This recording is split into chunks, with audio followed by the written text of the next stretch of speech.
Hola, en aquest vídeo veurem com podem fer referències de taules, imatges, gràfics, esquemes de figures en el format d'estil de citació APA 7a edició.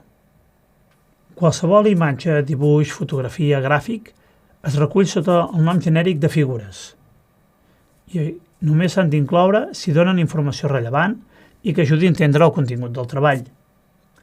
Les taules, que és informació estructurada, i les figures han d'anar numerades correlativament dins del capítol i o del treball. Dins del treball caldrà fer-ne menció en 3 ocasions. En primer lloc, les figures i les taules sempre han de contenir una explicació, que va amb nota al peu, de la taula o de la figura, i que explica el contingut i dona informació relacionada amb les dades d'aquesta.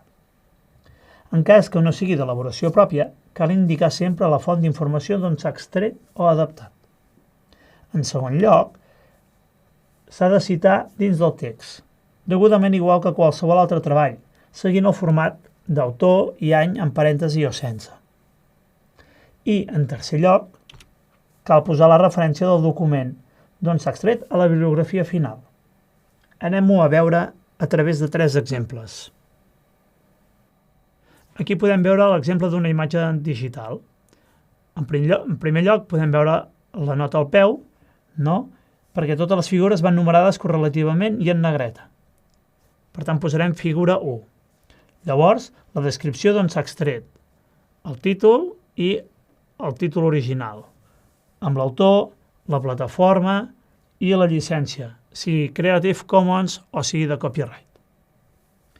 Tot aquest bloc va amb una lletra un punt més petit. Llavors ve la citació dins del text. En l'exemple veiem com es fa de forma habitual, amb el nom de l'autor, en aquest cas el Harris 2017, i una referència a la figura, en aquest cas vegeu figura número 1. Al final, en l'exemple d'una imatge digital, veiem els següents camps. L'autor, l'any, el dia i el mes, el títol de la imatge i entre claudators imatge digital perquè és el format en concret d'aquest document, el lloc web i la plataforma que allotja aquesta imatge i finalment l'URL. Aquest exemple correspon concretament a un gràfic extret d'un article de revista. Caldrà que afegim la nota al peu del gràfic que inclogui el número específic, en aquest cas figura 2. I els elements identificatius de l'article. Veiem que hi ha una breu descripció inicialment i llavors hi ha d'on és extret, amb el títol entre cometes, al final els autors, l'any, la revista, el volum 20, número 3, i cal que hi afegim el número de la pàgina exacta de l'article on es troba, a part de completar la referència amb l'URL, el copyright i l'autor. En la citació dins del text, inclourem la citació en el format habitual d'autor i any, Lutzford, Avery i Mittal 2013, i a més, una referència de vegeu la figura i el número que li correspongui, en aquest cas figura 2.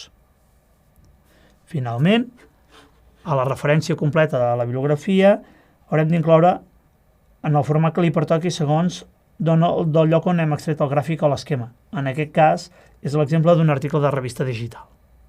Ara veiem un nou exemple, en aquest cas d'una taula.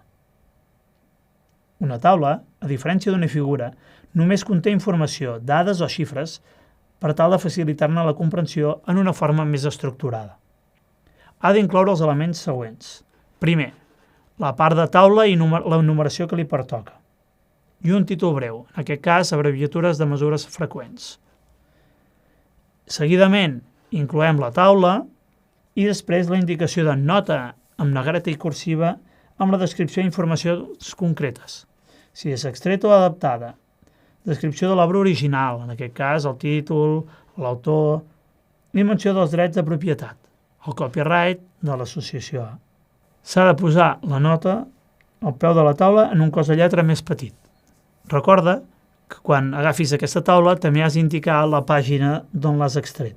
En la citació dins del text segueix el format habitual. En aquest cas posarem l'autor i l'any i també la referència a la taula. Vegeu taula 1. Al final, en l'exemple, com que és un llibre en paper, veiem el format habitual d'autor, any, títol, edició i editorial. Per a més informació sobre com citar i fer referències de qualsevol tipus de material, sigui imprès, digital o audiovisual, consulta sempre la guia APA 7a edició.